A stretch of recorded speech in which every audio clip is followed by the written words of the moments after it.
Muy buenas, mi nombre es David Fernández y os doy la bienvenida a la 10ª sesión de nuestro curso sobre pensamiento decolonial. En este primer vídeo intentaré ofrecer una visión concentrada de Ibn Arabi, el más grande de los maestros del sufismo, y a mi modo de entender una de las figuras, si no más importantes, sino la que más, de la historia del pensamiento islámico. Teniendo en cuenta que se trata de un autor complejo, inserto en un diálogo profundo con la tradición musulmana, con una producción inabarcable, se le atribuyen más de 850 obras, y un estilo que constantemente juega con el sentido explícito y con otro oculto o alusivo, este vídeo necesariamente no puede ser más que una humilde introducción. Espero que así lo entendáis y que desde ese límite, asumiéndolo, os sea sin embargo lo más provechoso posible. Antes de entrar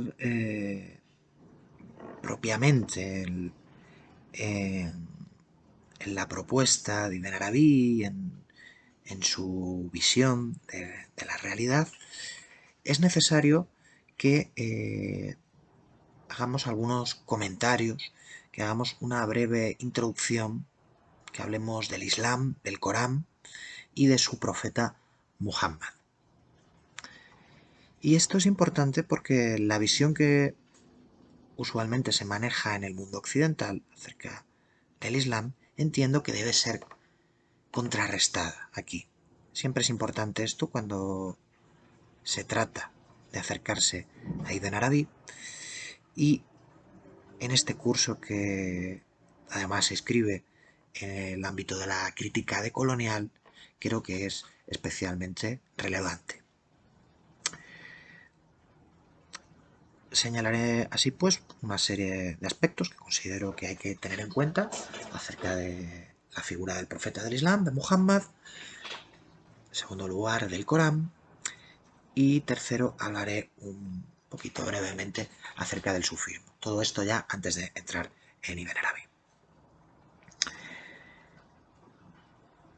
Muhammad en Occidente es conocido como Mahoma. Si le preguntamos a cualquier persona, lo normal es que o no le conozcan o nos hablen de él como, en el ámbito occidental me refiero, nos hablen de él como un hombre violento, depravado, sediento de poder, libidinoso. Es decir, todo lo contrario a lo que podamos entender como la figura de un referente espiritual. Esta aversión al profeta del Islam se remonta ya a los primeros años de su nacimiento. En el 856 de nuestra era, Álvaro de Córdoba, un teólogo cristiano, trató de vincular el nombre de Mahoma etimológicamente a Mahozim, un precursor del anticristo que aparece en la Biblia. A lo largo de los siglos ha sido acusado de las peores cosas, el profeta del Islam dentro del ámbito cristiano. Incluso se ha llegado a escribir acerca del hedor de sus genitales, cosas insólitas. Y hoy día no es raro, aún hoy día no es raro que cuando nos preguntan por él, pues lo que nos venga a la cabeza sea la imagen de un conquistador cruel, machista, intolerante hacia otras creencias religiosas. Sin embargo, si preguntamos a un musulmán, la imagen que nos va a ofrecer será muy distinta. Para empezar, lo normal será que nos diga que Mahoma es un término inapropiado, irrespetuoso, que el verdadero nombre del profeta es Muhammad, que Mahoma es un término impuesto desde fuera. Segundo, nos indicará que lejos de ser un depravado, un asesino, es para el musulmán el verdadero referente de perfección moral y de santidad. Si además de buscar esta opinión en el propio creyente, nos dirigimos a los textos coránicos, a los hadices, podremos encontrar un Muhammad con una importante vocación mística, que realiza un viaje espiritual a los cielos, que combina a buscar a Dios no solamente mediante el seguimiento de la ley, sino también con el ojo del corazón, es decir, una imagen que dista de la del mero guerrero, batallador, legalista exacerbado. Asimismo, si tomamos una actitud hermenéutica con estos textos, podemos encontrar en Muhammad a un hombre que se enfrentó a una élite religiosa y comercial, que luchó por los derechos de los pobres, los más desvalidos, y que, por ejemplo, pues propició significativos avances en el reconocimiento de los derechos de la mujer en la Arabia de su tiempo. Hasta aquí esta pequeña introducción a Muhammad o este contrapeso frente a la imagen colonial que creo que todos manejamos. Ahora quisiera hablar del Corán, el texto sagrado del Islam, el centro de esta religión. En primer lugar, hay que señalar que es un texto de carácter revelado, no inspirado. Esto marca una importante diferencia respecto a la Biblia y la Torá. Los musulmanes entienden que el Corán le fue dictado a Muhammad directamente por el arcángel Gabriel durante uno de estos retiros a los que él acostumbraba. Es por esto que entienden que es un texto que no puede ser traducido y aún más es un texto cuya significación es inagotable. Su naturaleza es infinita, es como inagotable es la naturaleza de Dios. Radica aquí una de los puntos donde se vuelve tremendamente importante esta condición revelada del texto coránico. Asimismo, la lengua en la que está escrito, la lengua árabe, que es la que entienden los musulmanes, que fue escogida por Dios, presenta algunas características que dificultan enormemente su traducción a lenguas occidentales, como el castellano o el inglés, lenguas que tienen un carácter menos dinámico que el árabe.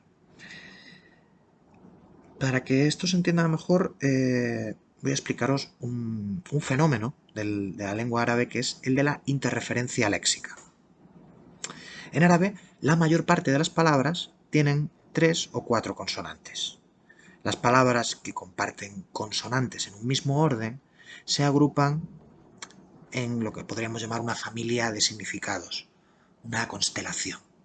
Cuando utilizamos una palabra que pertenece a una familia, los otros miembros de la familia es como si resonaran en el oído del oyente. Se produce así un efecto poético, un efecto alusivo. Es como si al tocar una estrella en el firmamento, sus vecinas resonaran y brillaran. Quizá ahora entendamos uno de los motivos por los que no es adecuado, por los que no es decoroso decir Mahoma en vez de Muhammad. Cuando vamos al Corán, es muy importante tener en cuenta esta profusión de sentidos inherente a la lengua árabe y esta inagotabilidad del texto en tanto palabra divina que exige una labor interpretativa por parte del creyente. El Corán es capaz entiende el musulmán, de decirle a cada persona lo que necesita en cada momento,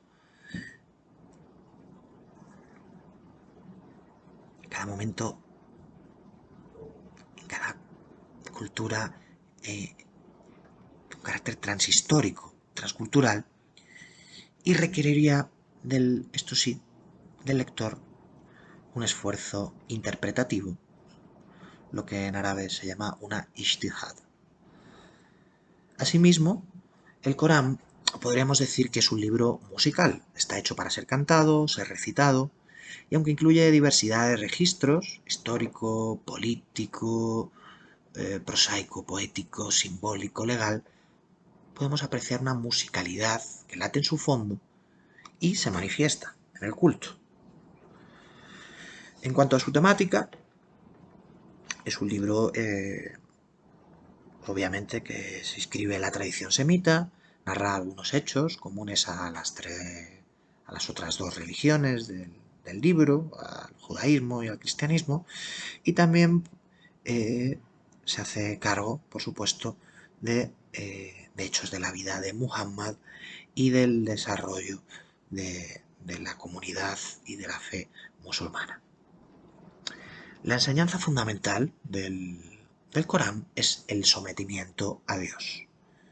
Islam significa precisamente eso, someterse. Es reconocimiento de la dependencia ontológica respecto al Creador. Es un movimiento de humildad de los sujetos y de reconocimiento de la grandeza divina y de la pertenencia, dependencia respecto al Creador. En el libro, el Corán, conviven así, podemos diferenciar dos perspectivas constantemente que se están fundiendo. La de la unidad y la de la multiplicidad. De un lado, se afirma una y otra vez que solo Dios verdaderamente es. Dios es el único agente, que Dios es uno. De otro lado, hay una dualidad, hay una multiplicidad. Constantemente hay una relación intersubjetiva entre el Creador y sus criaturas, de modo preferencial entre Dios y el ser humano.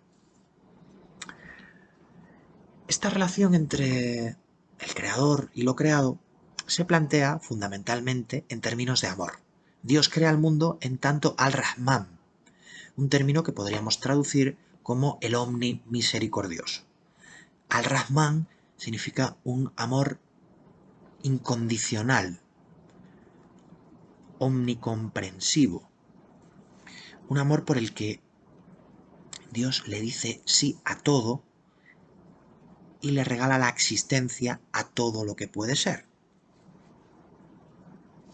Este acto creador no sucedió en un pasado remoto únicamente, no sucede únicamente en el principio de los tiempos, sino que el Corán nos dice que a cada momento, a cada instante, con cada inhalación de Dios, el mundo, lo creado, se destruye y a cada exhalación del aliento divino, el mundo vuelve a ser creado.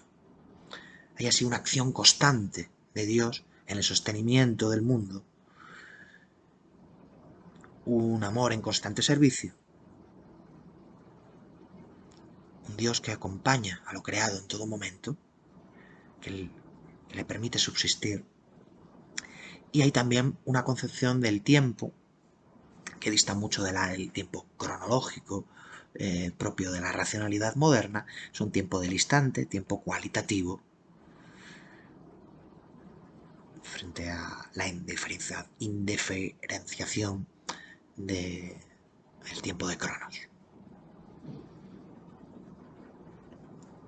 Al mismo tiempo que Dios ofrece este servicio de amor incondicional, omnicomprensivo, del otro lado de la relación intersubjetiva,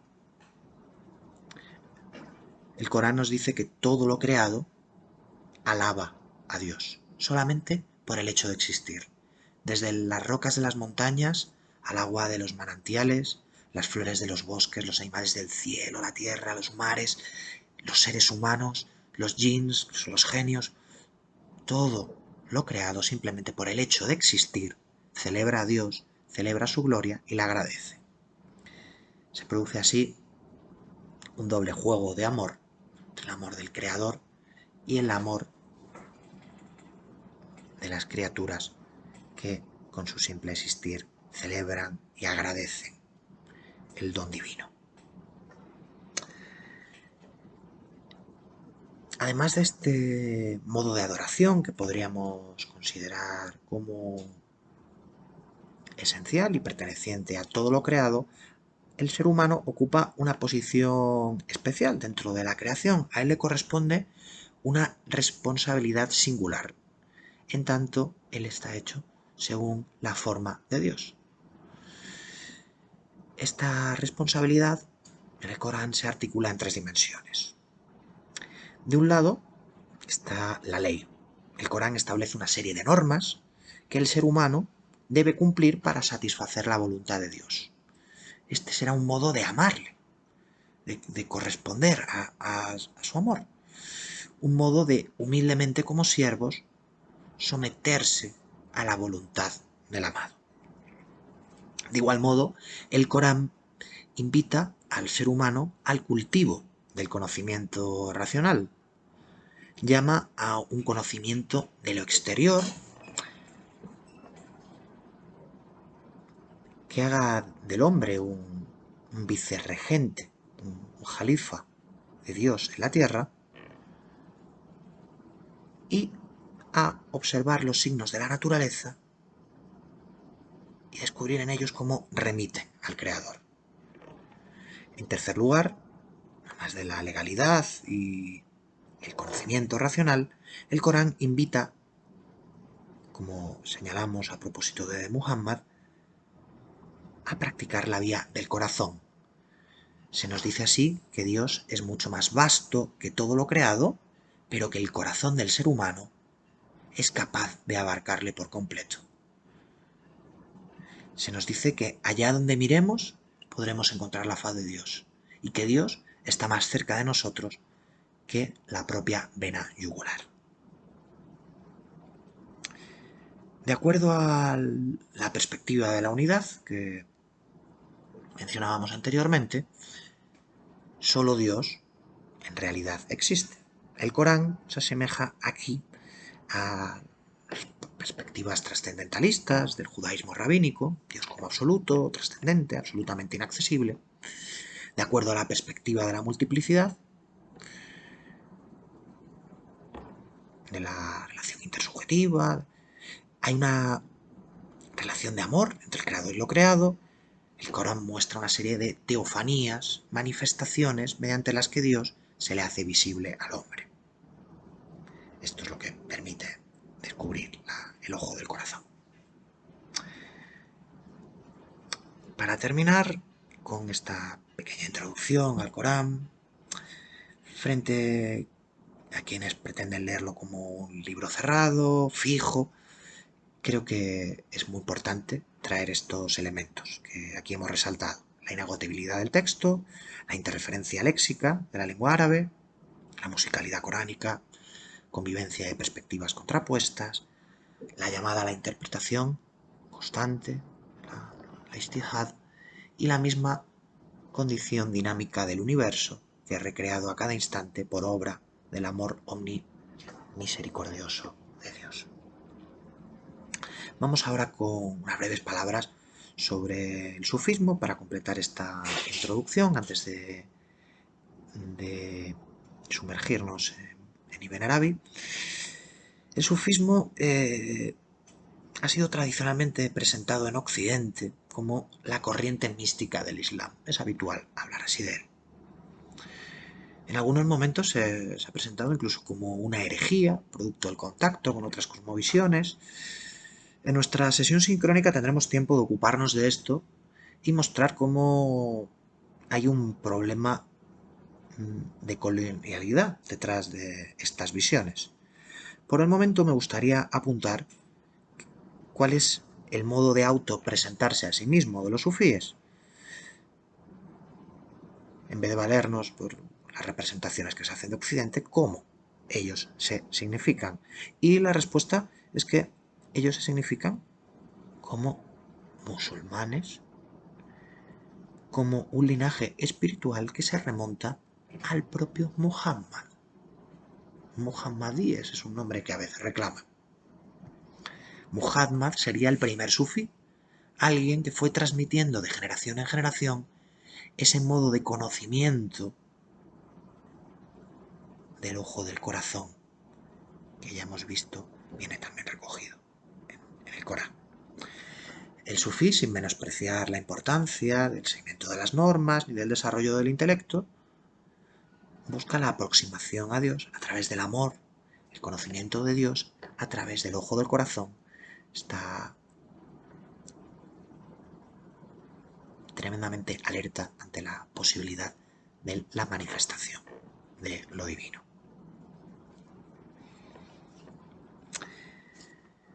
Tras esta contextualización, que considero necesaria para contrarrestar este peso colonial que cae sobre el Islam, podemos ya ocuparnos de Ibn Arabi. Muhyiddin Ibn Arabi es considerado como el más grande de los maestros del sufismo, en árabe Sheikh al-Wakbar, el más grande de los maestros. Es un hombre que nació en el año 1165 en Al-Ándalus, en Murcia. Su vida resulta absolutamente apasionante. Os invito a que leáis algo por vuestra cuenta, un constante ir y venir de viajes en el mundo terrenal, en el mundo espiritual, de contactos con algunas de las personalidades más interesantes de su época. Una biografía que merece la pena dedicarle un tiempo, pero que desgraciadamente ahora mismo no podemos detenernos en ella. Simplemente destacaré tres aspectos antes de entrar en su pensamiento, y es que él pasó su vida entera viajando de modo incansable, buscando innumerables maestros y asumiendo infinidad de discípulos, que su producción literaria es impresionante, como hemos señalado, más de 850 tratados de una hondura y una finura fuera de lo común, compaginando prosa con poesía. Bueno, es una obra ciertamente subyugante. Y en tercer lugar, señalar que supo articular toda la tradición sufí anterior, esta tradición que hemos dicho que se remonta al propio profeta, y que la articula, una tradición plural, con planteamientos a veces aparentemente contrarios, la articula en un orden que no es el conceptual, no es un orden que somete las diferencias bajo la unidad del concepto, sino un orden integrador, capaz de afirmar cada uno de los diversos elementos en su especificidad sin comprometer su unidad. La conjugación de la perspectiva de la unidad y de la multiplicidad que vimos en el Corán tiene aquí una presencia absolutamente decisiva. Podemos decir que la conjugación de estas dos perspectivas dirige la escritura de Ibn Arabi. Y antes de entrar en su visión de la realidad, en su propuesta mística, filosófica, es necesario, creo yo también, hacer una pequeña mención a su legado y cuál ha sido su transcurso histórico. Su fama en el mundo islámico ha sido legendaria durante siglos, al tiempo que profundamente ignorado en Occidente, a pesar de haber nacido en Al-Ándalus, en la parte más occidental de Europa. Sin embargo, a partir de finales del siglo XIX se produce una inversión de esta situación, por la que Ibn Arabi y el sufismo son cada vez más apreciados en Occidente, se despierta acá un mayor interés, mientras que en el mundo musulmán es cada vez más denostado, podemos apreciar incluso cierto retroceso en muchos países. Aquí no podemos ocuparnos de esta cuestión, basta con dejarla señalada e indicaros que será algo de lo que nos ocuparemos en nuestra sesión sincrónica. Pensaremos este fenómeno desde una perspectiva decolonial. Creo que hay elementos muy importantes aquí en esta situación, este cambio en el modo de ver a Ibn Arabi en Oriente y Occidente. Por último, antes de entrar en el contenido de su obra, señalar que todo lo que escribe Ibn Arabi está apoyado en la exégesis coránica y de los hadices. Sabemos que una vez unos defensores de una interpretación cerrada y literalista del Corán intentaron quemar sus textos, pero no pudieron porque encontraron que todas y cada una de las páginas contenían pasajes del libro sagrado. Su vocabulario, el vocabulario de Ibn Arabi, es fundamentalmente coránico, y cuando utiliza términos procedentes de la tradición filosófica griega, que sabemos tuvo una importancia en el ámbito islámico a través de, fundamentalmente a través de la escuela de Bagdad y el mutazilismo, cuando Ibn Arabi hace uso de estos términos, lo hará retorciéndolos y adaptándolos a la cosmovisión propia del Corán, que se sitúa más allá del principio de no contradicción aristotélico. Vamos ahora ya por fin a hablar de la obra de Ibn Arabi, de su visión de la realidad, su propuesta, su modo de concebir lo real. Empezaremos hablando de su cosmología, después mencionaremos su epistemología y terminaremos con el ideal de perfección humana que nos invita a transitar. Disculpadme, voy a beber un poco de agua.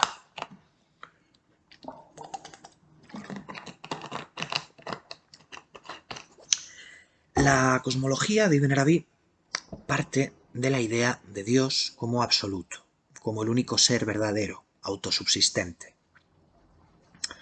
Es la perspectiva de la unidad, Dios como trascendente, cerrado en sí mismo.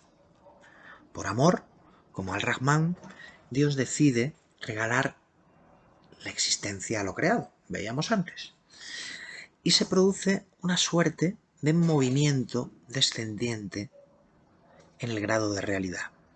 Desde Dios, que es lo más sutil, invisible, espiritual, trascendente, a la realidad corpórea, la realidad material, hay una gradación de lo más real, absolutamente real, a lo menos. Entre el ser y el no ser. Todo lo creado sería un ámbito intersticial. Y dentro de este ámbito intersticial, que participa tanto del ser como del no ser, Ibn Arabi distingue tres mundos, tres ámbitos, según su grado de cercanía al aliento del misericordioso. Tendríamos el mundo espiritual, que está más cercano al aliento de Dios, el mundo imaginal y el mundo corpóreo. A mayor corporalidad, mayor irrealidad y viceversa.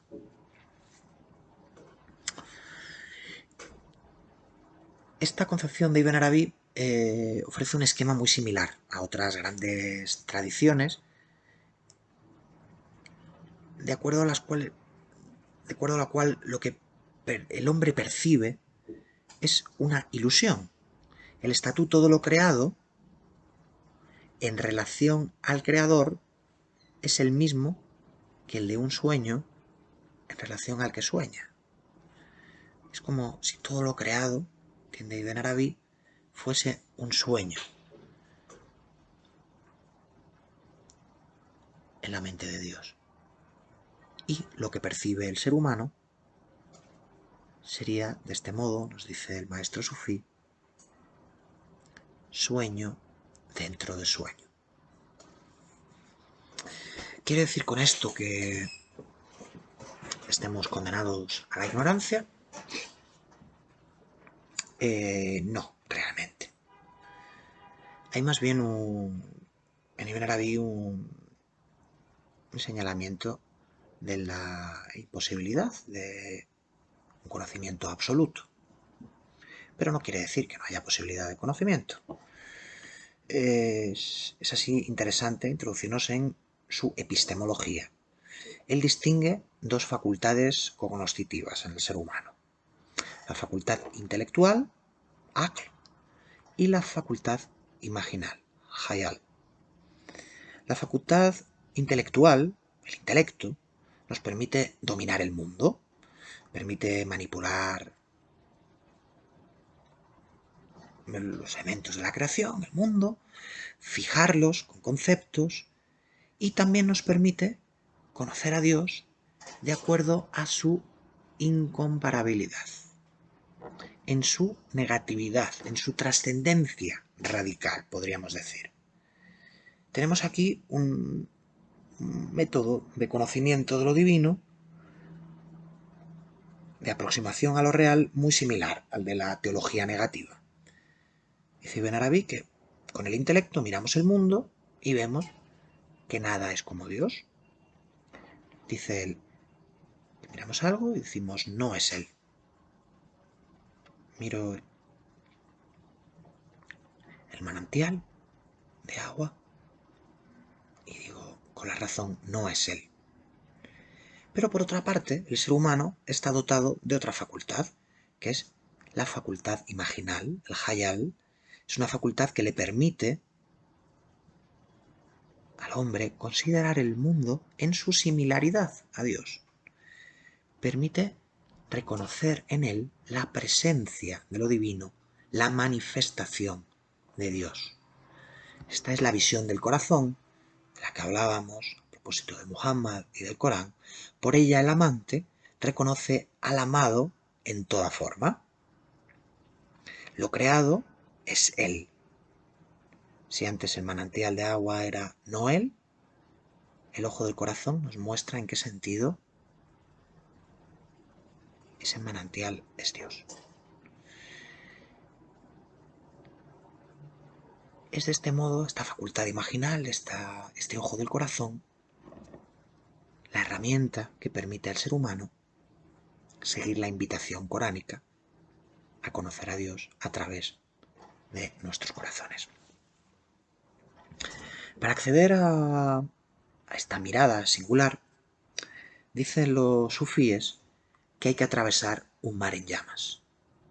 La mirada del corazón exige una aniquilación del sujeto, una disolución de nuestra conciencia egoica y nuestro trato de dominación con la realidad. Es necesario que el ser humano se despoje de la soberbia y de su pretendida autosuficiencia.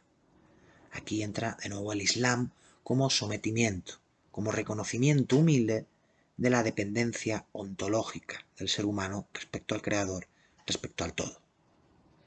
Solo así es mediante este paso de purificación será posible acceder al misterio de la manifestación. Solo así será posible acceder a las teofanías de lo divino, a reconocer la presencia de Dios en el mundo. Y nos dice algo más Ibn Arabi acerca de esto, algo muy interesante. Y es que cuando el ser humano transista este camino de conocimiento, cuando ve a Dios de este modo, dice que está satisfaciendo el deseo más íntimo de Dios. Porque como dicen los textos sagrados, Dios es un tesoro escondido que desea ser encontrado. Cumpliendo su deseo de ver a Dios, el amante sufí, el ser humano, realiza el deseo de Dios de ser encontrado, de salir de su condición de absoluta trascendencia. El deseo de Dios de ser visto por su amado. Se produce así una interesante recursividad.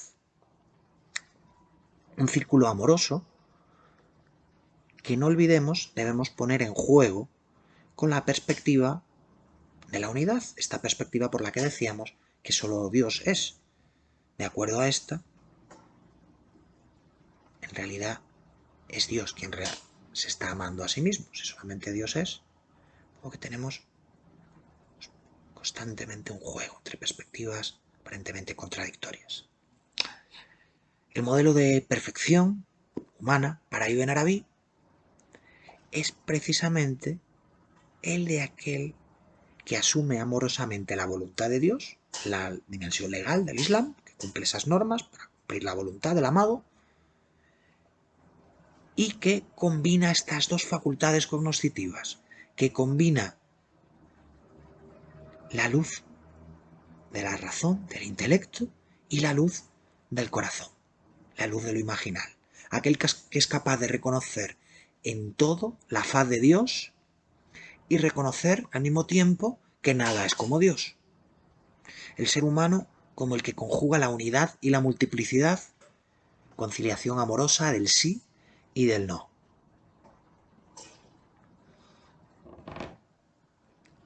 El ser humano que es capaz de mirar al manantial, el lago, y decir él y no él.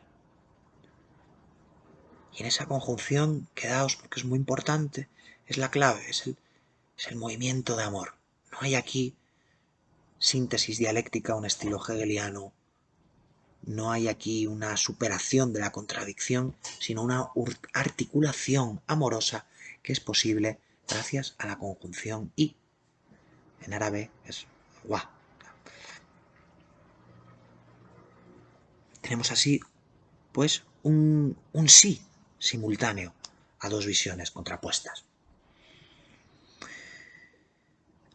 Este es un terreno genuinamente coránico, más allá del principio de no contradicción griego, igual que decíamos que Dios, como Al-Rahman, está en un servicio de amor constante, insuflando su aliento a todo lo creado, renovándolo constantemente, el hombre perfecto de Ibn Arabi tiene que moverse también constantemente.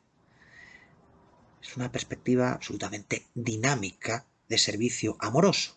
Constantemente ha de mover su mirada para rendirle tributo a la riqueza de lo real. Es un movimiento de amor el suyo que necesita un sujeto móvil, líquido, podríamos decir, disuelto, grácil, presto al vuelo, para nada un sujeto aferrado al suelo que gravite solamente sobre sí mismo. Es en este sentido que Ibn Arabi nos invita a conjugar el amor de Dios, su radical trascendencia y su manifestación amorosa.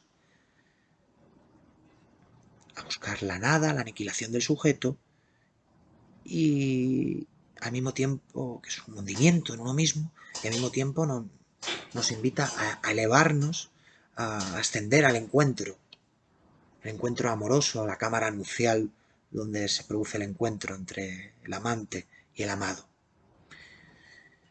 Y todo ello presidido por el amor.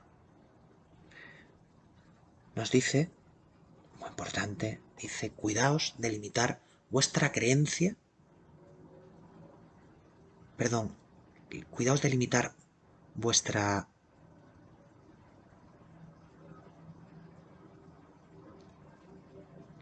la realidad de Dios a la forma de vuestra propia creencia. Cuidaos de limitar al otro a la forma que os impone vuestra propia creencia. Abrazad toda diferencia de modo amoroso. Hay aquí un principio de apertura a todas las otras visiones, al tiempo que, sin significar una relativización extrema de la propia visión, que a mí personalmente me resulta fascinante. Una apertura a los otros que es incondicional como el aliento misericordioso de Dios al Rahman. Para finalizar, y a modo de ejemplo de este espíritu amoroso de Ibn Arabi, quiero leeros uno de sus versos más famosos. Pertenece a su libro, el Tarjuman al-Ashwaq, traducido como el intérprete de los deseos. Dice Ibn Arabi: mi corazón se ha hecho capaz de adoptar todas las formas. Es pasto para las gacelas y abadía para monjes. Es templo para ídolos y la caaba del peregrino, las tablas de la Torá y también las hojas del Corán. La religión que yo profeso es la del amor, cualquiera que sea el camino que recorran los camellos. El amor es mi religión y mi fe. Con estos versos de Ibn Arabi finalizamos este primer vídeo. Espero que os sirva para iniciaros en las lecturas sobre este autor tan interesante y que ofrece una visión tan rica y tan diferente a los cánones de la modernidad occidental que ponemos en cuestión aquí en este curso sobre crítica decolonial.